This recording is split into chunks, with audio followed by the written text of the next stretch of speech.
and welcome to Talking Schmidt. I'm your host, Eric Schmidt. Hello, I'm Greg Burmeister. Greg, it's been a while. We've started on this new schedule where we're just kind of recording whenever we want. We're not anybody's bitch. Yeah, that's what I'm saying. I know. I accidentally stole your catchphase. I'm very sorry about that. But we just I love it. We do what we want. We do what we want when we want to do it. Yeah, we're free. We're free as a bird now. Yeah, we're living the American dream, big dog. You can't beat this shit.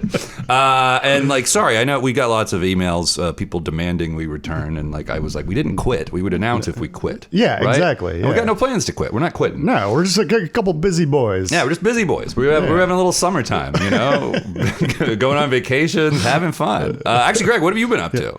I've been really busy, but in a good way. Well, that's good. Yeah, you got creative endeavors going on. Yeah, you're in a band that's popping off. You're recording records, and that's great. Exactly. Yeah, you're gonna start performing live, I hear. Yes, so that's gonna be very nice. Yeah, our first single comes out October 3rd, and then our first show is November 5th. How about that? Look at this guy. Yeah, Congratulations. Thank you. That's so fucking awesome. So I haven't been doing that. I haven't been doing work, really, what you'd call work. I've just been having fun, just going to the beach. And obviously, it's the beach that makes you old. I've also been going, I've been to 3 new states this summer. Wow. Yeah. Would you like to hear which ones they were? Absolutely. God, it would have really hurt my feelings if you had said no. Just not interested. Yeah. I went to Maine. It's one of the few I've never been to. Fantastic state. Yeah. Beautiful. Highly recommend.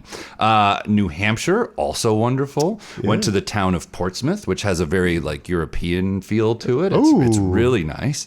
And then your home state. I added that one to my list. I've been to Minneapolis. I was so Minnesota. excited that you went to Minneapolis. Dude, that place fucking rules. If you've never been, you're an idiot. I'm glad you like it. And you met a couple of my homies. Couple homies. They were nice homies. They were good and nice homies. It was which is a relief, because sometimes you worry about homies. You're like, I don't know if this is going to be to find a good and nice homie.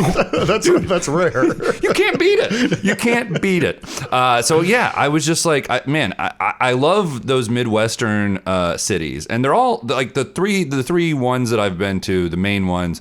I really that are smaller than Chicago. I'm not counting Chicago. Probably Milwaukee. Milwaukee is fantastic. Yeah. Buffalo is great as well, and considered Midwestern culturally, even though it's in New York State. It's a Great Lakes state. But it's very far northwest. Yeah. And then Minneapolis, and they all have their own unique flavor to them. Minneapolis, I do feel like, I don't know why people in red states hate Minneapolis. It's a charming city. It's great. Yeah. I'm there's also a lot of white people, which red state people love. So I'm I don't understand what it's, and you know what I think it is that it's kind of, They clearly are spending a lot on public spaces. There's beautiful parks. It's so much different than when I lived there too. Just the traffic and parking and everything. But I think it's a very efficient city. Very efficient city. Yeah. Beautiful public not ping pong. Tennis courts for public use. It's just, maybe that's why they hate it. They're no, you should have to spend money, and the public shit should look like shit, so no one wants to be in public. It's what? It's too nice. Yeah, it's too nice. I was just so blown away by it. I had only either heard good things from folks like you about it, or people in red states being fuck that place. Yeah. And it's what? Why? No, it's great. Everyone's really nice. Everyone's so nice. Yeah. A big, I think what would maybe alarm some of the red state folks is there's a lot of Somali folks there, and in their religious headdress stuff. But you go to brunch, and there's some of them around having brunch too, and then there's some white folks having brunch too, and they seem to all be getting along. Yeah, everyone's having a good time. Yeah, everyone's just having a good time and a good brunch, which is important, Greg. But anyway, I don't know. I was just so impressed by that city. Would go back. 10 out of 10. Amazing. Highly recommend. I do have one quick question. Sure. Did you notice the Minnesota accent at all? Because it's generally more northern Minnesota or Fargo. Sure. But it's cartoonish. Yeah. Like the show and movie Fargo. Right. Obviously you notice it, and I have family there, and so they have accents. Although one of them is from Wisconsin originally, from Milwaukee, so her accent is a little bit more of that, I think. And then like her kids have not have a quite more, oh sure you betcha. Right. So yeah, you do notice it, but like mostly it's just more than that. You just notice how truly friendly everyone is, in a way that like you don't get many other places. Yeah, it's great. Every time I go home, I notice it more and more. I'm just like, wow, everyone's so much nicer than these New Yorkers. I do feel like sometimes New Yorkers get a bad rap that's a little unfair. I don't know that it's necessarily that they're mean. No. Because I do see, like, if someone needs help with something getting up and down stairs in the subway, people are very quick like to jump to help. Yeah, baby carriages, the strollers. Yeah. Like, you notice people helping people a lot here, that I feel like is often overlooked by folks who want to criticize New York. But they, like, you know, we're an efficient people as New Yorkers. We are quick. We want to do things quickly so we can get on to the next thing. Exactly. And that may seem sometimes cold or just impolite. Yeah, it's just more direct. Yeah, much more direct. Less passive aggressive. Yeah, who's got time to fuck around? I'm going to just tell you how it is. Exactly. You know? So it's really funny because you're kind of like that, but you do also have that like nice accent. So it's like my tone is nice, but if you just like read the words that I'm speaking, in text you might not come off as that nice sometimes. So yeah, anyway, just big fan of Minneapolis, Minnesota. Highly recommend you go. I don't know if I technically went into St. Paul at all. I thought I had because I walked across this new bridge that you guys like reopened over there, the Stone Arch Bridge. Beautiful, by the way. And I forgot the Mississippi River is there. Yeah, it goes right through downtown Minneapolis. That's so cool. Yeah. So I walked across there and assumed I was in St. Paul, but looked at a little map. And St. Paul's like another 10 miles east. Yeah, so I got to go back if I want to see St. Paul. But to be fair, Minneapolis is the cooler, like artsy, more like music. St. Paul's like the government buildings and fuck that.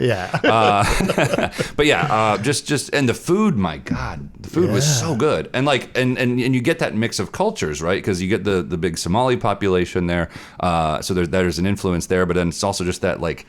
God, that food, that cheese that just sticks to your fucking... the hearty... oh, man. Buddy. The tater tot hot dish. Yeah. Oh, man. You can't beat it. And they had fantastic breakfast at a bowling alley I went to as well. Oh, like, amazing. Was it Bryant Like Bowling? Yeah, that place. It's a cool place. That place is so rad. Yeah. So, big fan. Anyway, and this has been brought to you by the panel for Minnesota tourism. Move to Minnesota and we'll see you next time. We'll see you next time. So, Greg and I have some announcements, by the way. We've got some new plans for the podcast. This is going to be the last one that we do video for. And what happened was we both listened to a podcast. One of Greg's favorite comedians is a guy named Tim Heidecker. How do you pronounce it? You usually pronounce it with an emphasis on the Heidecker. Yeah, Heidecker. Yeah, and it's funny because I'm such a big fan. I follow everything he does, and he's always using different variations of his name, like the network that I'm subscribed to, that I watch most of his internet shows on, is called the High Network, HEI. And then he has a fake band called Dakar. Okay. And then he has another like film series called Decker. Okay. So there's like a High Network, Decker, Dakar. So he's spreading that name out over an umbrella of different media operations. So we listened to an episode, though, not together because that'd be weird. But we I listened to it first, I think, not to brag, and then I sent it to Greg because I know Greg's such a big fan of this Tim Heidecker, not Tom Heidecker, Tim Heidecker, and so I sent it to him, and it's Mark Maron's podcast, WTF podcast. And what they discuss is why Mark Maron doesn't do video. Mm-hmm. And he makes a very good case for why to not do video, which is that, it's harder to get someone to really open up. You're often like worried about what the camera and especially if we have a guest sitting in between us, I can always tell in their eyes they're a little like, where do I look? Conscious of the camera, looking like turning their head towards both of us. Yeah. Now, obviously, you and I are talented enough to be mindful of a camera. Yeah, and when to look we're at naturals. Yeah, we're naturals. But our guests, a lot of them are just befuddled. So we don't need that. No. So we'd rather have more. We'd rather just focus more on the podcast itself, the audio itself, than worry about video. The content as opposed to the visual aspect. Right. The content of our character more than the color of our skin. Yes. As Martin Luther King would say. So anyway, this will be the last video, but we will still put the podcast in audio on the on YouTube because I know there are people who only listen to podcasts on YouTube for some fucking reason. But so we'll do that. Also, I wanted to go ahead and say this. Sometimes we get offers to do ads. Yeah. And they're usually not offering much money because, let's face it, we're a mom and pop podcast. We're not one of the big guys. We're not your Joe Rogans. No. Or your, whatever other podcasts there are. I don't know. Or your Mark Marons. Or your Conan O'Brien. Or your Conan O'Brien. Conan O'Brien. Yeah. But like we do get offered sometimes. And I just wanted to say it because there are some podcasts I listen to where they don't do ads. And certainly they're being offered. Yeah. But I think I always appreciate it more that they don't. And what they'll sometimes do is they'll just put like in the notes who's like paying and giving them money. Yeah. And I think that's what I like that way better. Yeah. I mean, like, as you know, Always Sunny is my favorite TV show of all time. Yeah. And I like their podcast, but it's a struggle to get through because like every 10 minutes it seems like they're reading a 3-minute long ad that they need to, and I'm just like, come on. So listeners of our podcast, you have my promise. We'll never do ads in this. It'll always be, if someone pays us enough money, we'll put their little thing, what they want to sell you, in the notes. If you're like, I wonder who's giving these yahoos money, you can just look down at the bottom of the episode notes and we'll tell you. Yeah. Also, by the way, we do have a Patreon, and there are some folks who are on there and give us money, and we thank you. Yeah. We're not gonna, and you may have noticed we haven't put anything on there in a very long time. And I guess we're sorry, but also I don't think we're going to. I don't feel like that's a focus. We're gonna leave the stuff that is up there that's like not anywhere else there. But like, I think the Patreon at this point is just going to be, if you want to help support us. Just support, yeah. I know a lot of people do that. And a lot of people do that. I think honestly, I think a lot of the people who do it are doing it just for that reason. So I just kind of want to come out and say it clear as day. We're not going to try to be putting things on Patreon. Thank you for if you have given us money and are going to continue. And that's all I got to say. Also, the thing with putting like exclusive, like member only content on a Patreon, my main thing is it usually ends up being so good that I want everyone to see it. Yeah, for sure. So that's going to be our approach to that from now on. This episode is mostly just us talking about what our plans are on the podcast. All right, now to get into something a little bit controversial. You may have seen, it was a troubling video. Charlie Kirk, political pundit, I guess, podcaster. Was murdered, shot at an event in Utah, and obviously that's terrible. That's not good. Like as someone who speaks publicly. And has a podcast, like that's not something you want to see. Exactly. So yeah, like I'm obviously not a fan of what happened. Thrilled about murder. No. Well, and like, yeah. Like just, yes, not thrilled about that murder for sure. Yes. I agree. That's not good. It's like people shouldn't be murdered just because you don't agree with what they say. Right. Yeah. And again, like, certainly a free speech thing. Although, like, here's a weird thing. I do feel like some of the reaction to it is a little odd. I immediately afterward, I posted that, like, this is a result of, too many guns and too many crazy people with it's too easy to get the guns for crazy people. Yeah. And like, I do think this person was probably a crazy person. Yes. And like, it's almost 2 weeks after now, and the FBI has not been able to be like, oh yeah, he was like connected to some leftist group or whatever. This is clearly someone, if you look at like any of the communications he's had that they've made public, this is clearly someone who had a variety of views, and was very clearly like not well mentally. So again, I stand by. This is tragic. This could and should have been prevented. And we got to make it harder for people like him, the shooter, to get guns. Yeah, I don't want to name the shooter because I feel like that's part of what a lot of these shooters are after. Exactly. Thank like you. Yeah, that's my big thing. It's like they're doing this because they want the attention. The more people who praise them, the more people are going to do it. Yeah. And I will say this too. I got a text from a friend of mine. I'm not going to name any names here, but I got a text from a friend of mine like right after it happened and after I posted that thing that was, again, not a joke, not celebrating the death at all.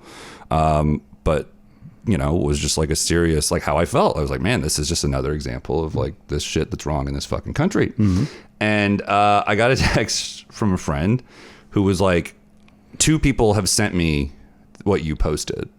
And I'm just like, why are like these are friends in Florida. I'm like, why are 40-year-old men tattling to another guy, like going around the other guy? You got a problem with what I said? Say it to me. Yeah. Like, you don't think it's time to be like, be a man, be a 40-year-old man. What are you doing? Yeah. I understand the argument. Like, if you're like, I don't think it's appropriate to politicize someone's death so shortly after their death. That's a totally fair thing to say. Yeah. I disagree with you. I think the time's actually over. I think once we let those kids at Sandy Hook die and do nothing about it, I think that was when we sealed our fate as a country. Like, we're just going to be a fucked up gun country forever. And you just got to live your life avoiding getting shot. And that's just the way it is in this fucking country. So, anyway. So then there's also been the response, the Jimmy Kimmel thing that happened, which like is unfortunate. And like, a lot of the argument from the right is, well, he said an incorrect thing, and his ratings were going down, and he was arguably losing money, which I don't know about the incorrect thing. I actually don't feel like they've sussed that out enough, but if that's your opinion, fine. But also, who gives a shit? It's Jimmy Kimmel on a fucking comedy show. He's not a journalist. He doesn't have to get things right. You'd prefer he do. Also, like, that wasn't, and the whole thing about even referencing Charlie Kirk was just a setup to make fun of Trump, which that was a funny video of. I mean, you watched it, right? And that's historically what late night TV is. Like, it's Letterman, Conan, all the greats.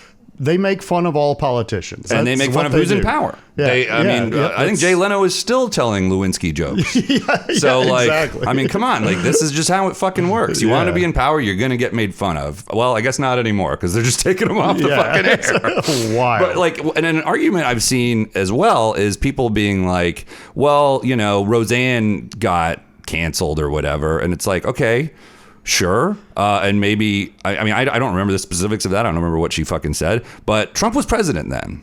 And, it wasn't like Obama was president and told the FCC to fire Roseanne. Certainly I would be against that, actually, even though I probably would disagree with whatever the fuck it is Roseanne said at the time that got her in so much trouble. But I defend her right to say it. Right. Like, I'm confused by this. There seems to be like a very short memory on the people who are like, gung-ho glad Kimmel got fired, but anyway, they're trying to point out hypocrisy on the right is a fool's errand. They're not gonna care. They don't care that they're being hypocrites. It's just, that doesn't matter. So like, this attempt to, I guess maybe arguably when we try to do that, it's less about getting them to change and more about the people in the middle who may be like, who's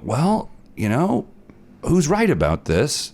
Okay, well, yeah, I guess they are kind of being hypocrites about it. So I guess that's like, I guess that's who you're trying to, the minds you're maybe trying to like get onto your side a little bit when you point it out. So because maybe obviously most people already have their minds made up. You're not, posting something on your Instagram story isn't gonna like make them be like, oh yeah, right. I never thought of it that way. Right, like, right. No, they're just going to argue. Yeah. So maybe it is still worth pointing out the hypocrisy for the like 2 or 3 people left in this country who haven't made up their minds.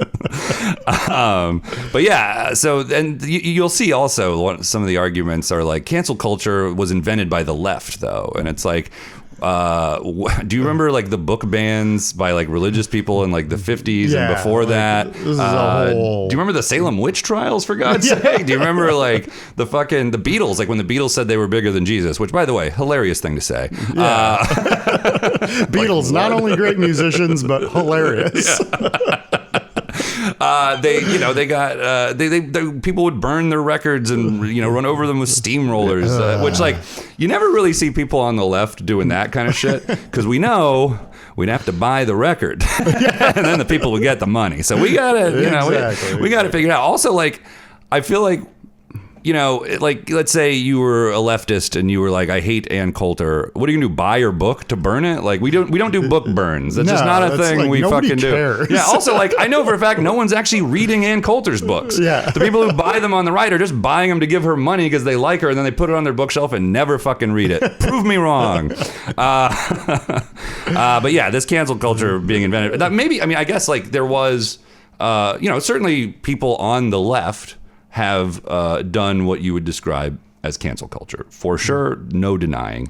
But I do feel like systematically it was less like mainstream Democrats in government trying to push it. It's just people on Twitter who were like, that guy said that thing. I don't like that guy said that thing. Okay.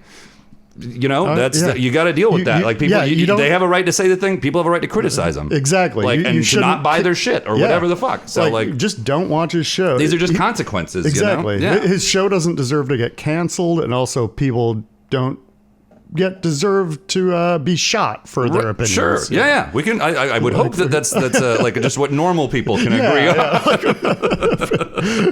But yeah, this whole like trying to get people fired for what they're saying about or not saying, like the idea that there's an appropriate level of mourning that every American should do is completely fucking ridiculous. Like, I've never been a huge fan of Jimmy Kimmel's show, but by God, I stand by his right to say whatever he wants to say. Yeah, I mean, well, also I just feel like Hulk Hogan. Good example. Hulk Hogan died recently and like was a controversial figure for sure. But I feel like as far as like American culture goes, and I don't know, maybe some NFL teams honored him after he died, but like certainly more deserving of being honored after his death than Charlie Kirk. Like Charlie Kirk, like made his money from going around and making people angry. Like that was he was a provocateur. Hulk Hogan at least brought joy to people to people our age when we were little kids. Yeah, by having his hot dog skin and body slamming people like, in the ring. There are people who are genuinely like fans of Charlie Kirk's who've never met the man. Yeah. Who like are very upset, like are mourning, like deeply mourning this person, and it's just like I can't think of a single. Well, first of all, I can't think of a similar person on the left. I can't think of a guy who goes around to colleges picking fights with college kids as like a way he makes money. It just seems kind of like an odd thing to do. Apparently it's very profitable, but like I don't think we have one of those. And if we do, and if I'm wrong, I could totally be wrong. Maybe I just don't pay enough attention. Maybe I don't seek out liberal provocateurs. I don't know. I'm sure they exist, but they're just not as famous or right. Or they do something else, like they are, an author or a comedian or something like that. They're providing some other service to society besides just going around making people mad. And like riling people up. Like I just, if you dislike the guy, he made you mad, and I feel like if you like the guy, he kind of made you mad. He didn't make you mad at him, but he made you mad at other people. So like when he said, like I'm sure there were some things I would maybe like agree with him on, but like the way with which he delivered his message was to be provocative, was to anger people. To spark outrage. So like I just, a guy who does that for money, like I'm not. Yeah. Like, he should not have been killed. Yep, exactly. But, like I'm supposed to be sad. Maybe not the biggest fan, but also don't condone murder. No. We should absolutely do something. We should have done more to prevent his murder. Yeah. But, like, I'm just not. I don't think the NFL should be posting his shit all over the fucking place. I think that's a little fucking ridiculous, to be honest with you. So, I don't know. Like, I know there's probably some people who are very mad about what I'm saying right now. But at least we have the right to say what we want to say. For now. We got it for now. Oh, buddy. Luckily, we're doing this in a locked, enclosed environment. Yeah, for sure. So anyway, that's. I think that's all. I mean, unless you have anything to add to that, I don't know. But yeah, I think that's all I got to say about Charlie Kirk. And again, like, you know, I wish that didn't happen. Genuinely, truly, I wish that didn't happen. So here's a fun thing I've been doing to switch topics. I've started getting DVDs from the library. I don't know if you could. Did you know you could do this? Have you heard about this? Have you seen this? No.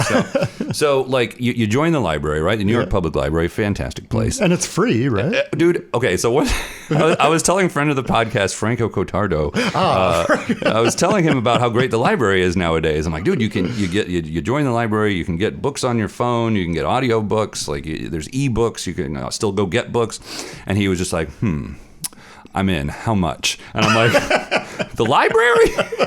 The most famously free thing there is, the library. How much?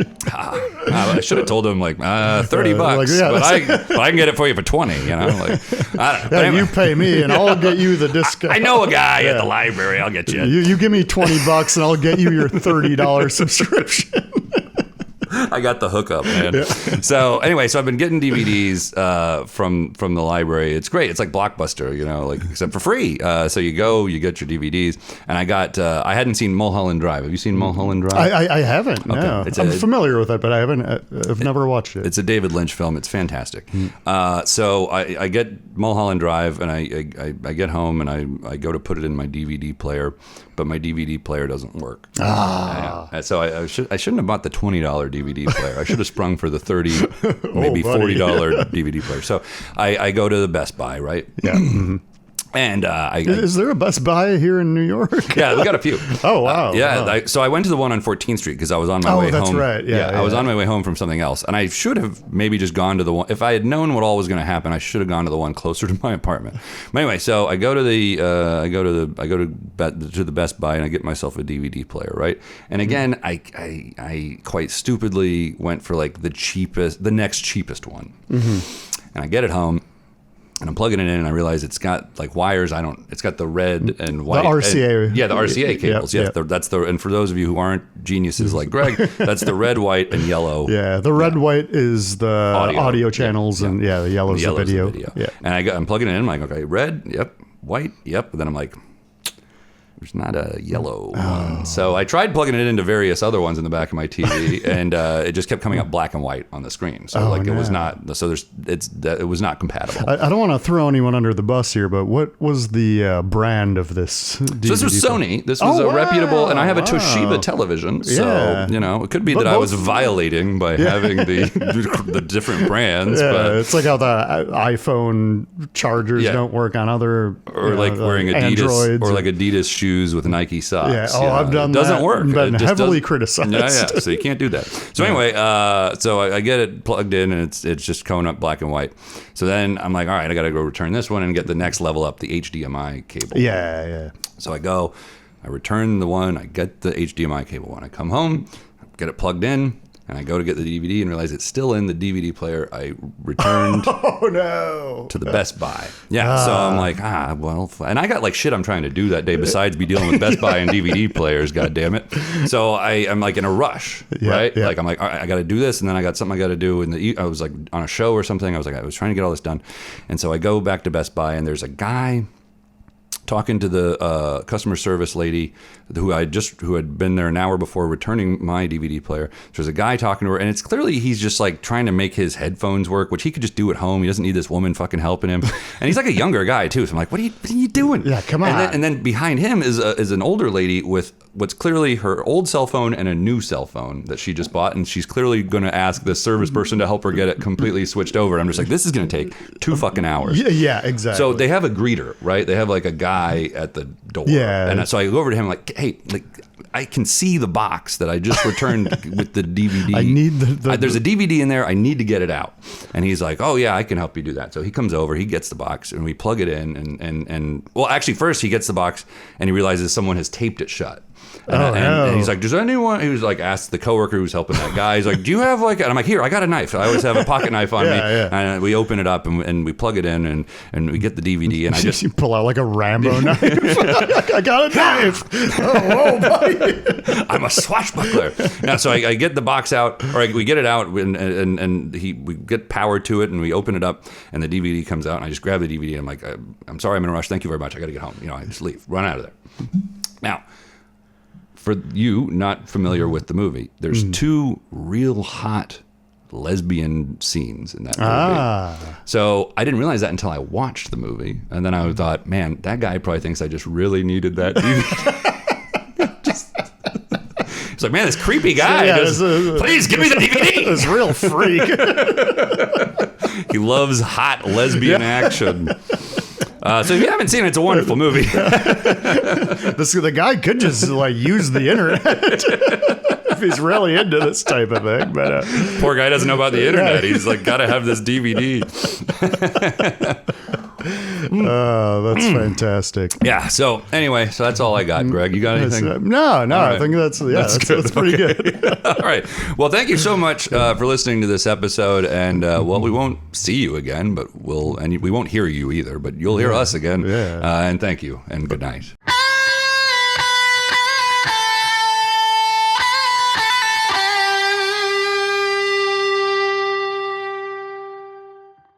Talking Schmidt is recorded at Burmeister Studios in Astoria, Queens. Opening music is by Greg Burmeister. Closing music is by Greg Burmeister. Our intern is Jason Travis. If you like what you've heard, please like, follow, and write a review for us wherever you listen to podcasts. If you didn't like it, please keep listening to it, but keep your opinions to yourself. If you really liked it, you can find bonus episodes over on our Talking Schmidt Patreon page. Membership is just $5 per month, and it goes a long way to buy us the equipment and bourbon we need. Thanks in advance, and hope you're doing great.